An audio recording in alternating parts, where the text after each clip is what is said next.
जो मेरे इस ऐश्वर्य तथा योग से पूर्णतया आश्वस्त है, वह मेरी अनन्य भक्ति में तत्पर होता है। इसमें तनिक भी संदेह नहीं है।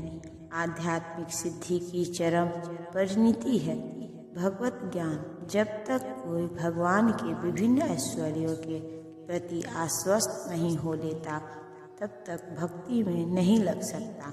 सामान्यतया लोग इतना तो जानते हैं कि ईश्वर महान है, किंतु यह नहीं जानते कि वह किस प्रकार महान है। यहाँ पर उसका विस्तृत विवरण दिया गया है। जब कोई यह जान लेता है कि ईश्वर कैसे महान है, तो वह सहज ही शरणागत होकर भगवत भक्ति में लग जाता है।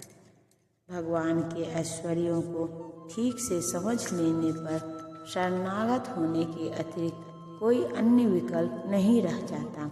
ऐसा वास्तविक ज्ञान भगवत गीता, श्रीमद् भागवत तथा अन्य ऐसे ही ग्रंथों से प्राप्त किया जा सकता है।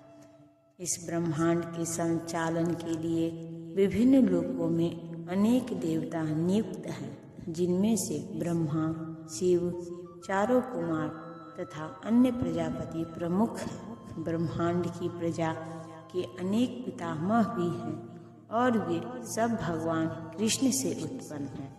भगवान कृष्ण समस्त पितामहों के आदि पितामह हैं। ये रहे परमेश्वर के कुछ ऐश्वर्य। जब मनुष्य को इन पर अटूट विश्वास हो जाता है, तो वह अत्यंत श्रद्धा समेत तथा संशय रहित होकर कृष्ण को स्वीकार करता है और भक्ति करता है। भगवान की प्रेमा भक्ति में रुचि बढ़ाने के लिए इस विशिष्ट ज्ञान की आवश्यकता है। कृष्ण की महानता को समझने में उपेक्षा भाव न बरतें, क्योंकि कृष्ण की महानता को जानने पर ही एक निष्ठ होकर भक्ति की जा सकती है। मैं समस्त आध्यात्मिक तथा भौतिक जगत को कारण हूँ। प्रत्येक वस्तु मुझ ही से उद्भूत है। जो बुद्धिमान यह भली भांति जानते हैं, वे मेरी प्रेमा भक्ति में लगते हैं तथा हृदय से पूरी तरह मेरी पूजा में तत्पर होते हैं। जिस विद्वान ने वेदों का ठीक से अध्ययन किया हो और भगवान चैतन्य जैसे अधिकारियों से ज्ञान प्राप्त किया हो तथा यह जानता हो कि इन उपदेशों का किस प्रकार उपयोग करना चाहिए, वही यह समझ सकता है कि भौतिक तथा आध्यात्मिक जगतों के मूल श्री कृष्ण ही है। इस प्रकार के ज्ञान से वह भगवत भक्ति में स्थिर हो जाता है। वह व्यर्थ की टीकाओं से या मूर्खों के द्वारा कभी पथभ्रष्ट नहीं होता। सारा वैदिक साहित्य स्वीकार करता है कि कृष्ण ही ब्रह्मा, शिव तथा अन्य समस्त देवताओं के स्रोत हैं। अथर्ववेद में कहा गया है, जो प्रारंभ में कृष्ण ने ब्रह्मा को वेदों का ज्ञान प्रदान किया और उन्होंने भूतकाल में वैदिक ज्ञान का प्रचार किया। पुनः नारायण उपनिषद में कहा गया है, अथ पुरुषोह वै नारायणो कामयत प्रजा सृजेत। तब भगवान ने जीवों की सृष्टि करनी चाहिए। उपनिषद में आगे भी कहा गया है, नारायण से ब्रह्मा उत्पन्न होते हैं, नारायण से प्रजापति उत्पन्न होते हैं, नारायण से इंद्र और 8 वसु उत्पन्न होते हैं और नारायण से ही 11 रुद्र तथा 12 आदित्य उत्पन्न होते हैं। यह नारायण कृष्ण के ही अंश है। वेदों का ही कथन है, देवकी पुत्र कृष्ण ही भगवान है। तब यह कहा गया है, सृष्टि के प्रारंभ में केवल भगवान नारायण थे, न ब्रह्मा थे, न शिव, न अग्नि थी, न चंद्रमा, न नक्षत्र और न सूर्य। वहाँ उपनिषद में यह भी कहा गया है कि शिवजी परमेश्वर के मस्तक से उत्पन्न हुए। अतः वेदों का कहना है कि ब्रह्मा तथा शिव के स्रष्टा भगवान की ही पूजा की जानी चाहिए। मोक्ष धर्म में कृष्ण कहते हैं, मैंने ही प्रजापतियों को, शिव तथा अन्यों को उत्पन्न किया, किंतु वे मेरी माया से मोहित होने के कारण यह नहीं जानते कि मैंने ही उन्हें उत्पन्न किया। वाराह पुराण में भी कहा गया है, नारायण भगवान हैं जिन्हें ब्रह्मा उत्पन्न हुए और फिर ब्रह्मा से शिव उत्पन्न हुए। भगवान कृष्ण समस्त उत्पत्तियों के स्रोत हैं और वे सर्व कारण कहलाते हैं। वे स्वयं कहते हैं, चूँकि सारी वस्तुएं मुझसे उत्पन्न हैं, अतः मैं सबों का मूल कारण हूँ। सारी वस्तुएं मेरे अधीन हैं, मेरे ऊपर कोई भी नहीं है। कृष्ण से बढ़कर कोई परम नियंता नहीं है।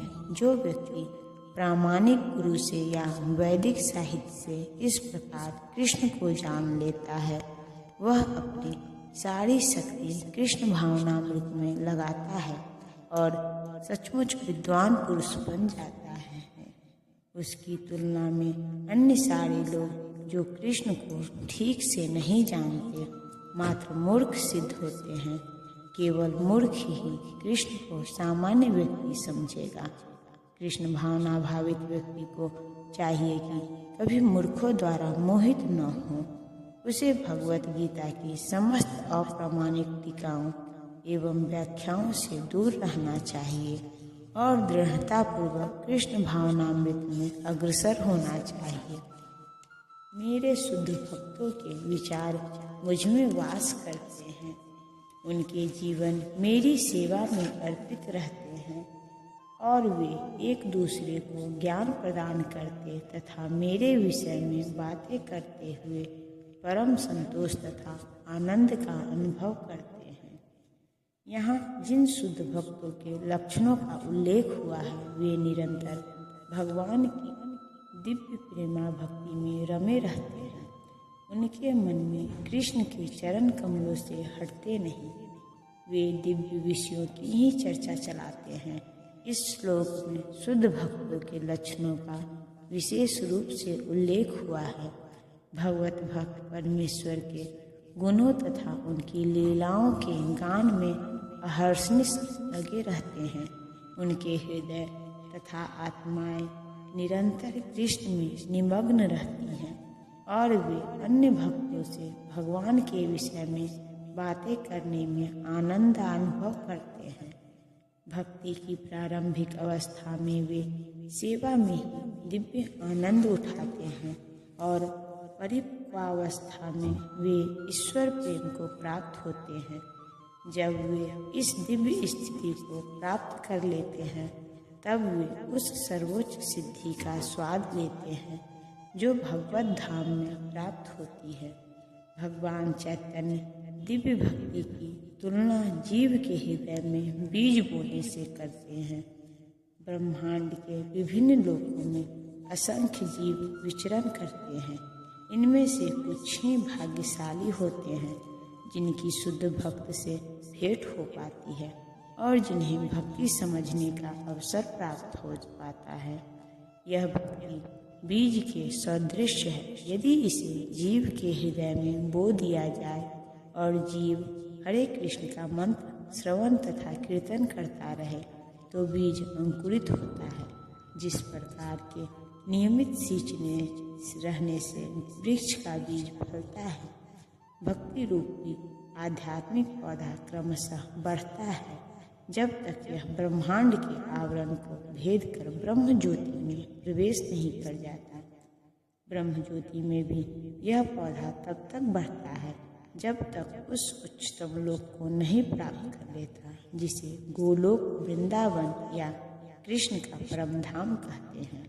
अंततो गत्वा यह पौधा भगवान के चरण कमलों की शरण प्राप्त कर वहीं विश्राम पाता है। जिस प्रकार पौधे में क्रम से फूल तथा फल आते हैं, उसी प्रकार भक्ति रूपी पौधे में भी फल आते हैं और कीर्तन तथा श्रवण के रूप में उसका सींचन चलता रहता है। चैतन्य चरणामृत में भक्ति रूपी पौधे का विस्तार से वर्णन हुआ है। वहाँ यह बताया गया है कि जब पूर्ण पौधा भगवान के चरण कमलों की शरण ग्रहण कर लेता है, तो मनुष्य पूर्णतया भगवत प्रेम में लीन हो जाता है। तब वह एक क्षण भी परमेश्वर के बिना नहीं रह पाता। जिस प्रकार की मछली जल के बिना नहीं रह सकती, ऐसी अवस्था में भक्त वास्तव में परमेश्वर के संसर्ग से दिव्य गुण प्राप्त कर लेता है।